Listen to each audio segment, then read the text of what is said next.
I'm a support worker at the Abbey Road Centre based in Bangor. We offer services to anybody with mental health concerns, and they can pop in 5 days a week between 10 and 4 to access support, information, to join in with some classes, or just to come in and socialise and relax. There's no obligation for people to join the classes if they don't want to.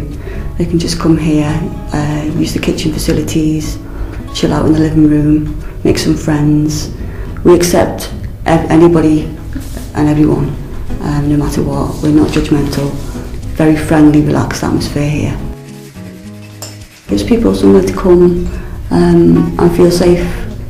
We have people coming from all sections of society, people who've got full-time jobs, who want to come and access the therapies. We've got Indian head massage, Reiki, Tai Chi, confidence building courses. We've got art therapy.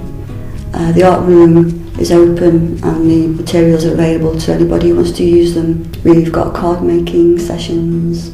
We'll have day trips out, lunches. This room was created by the service users.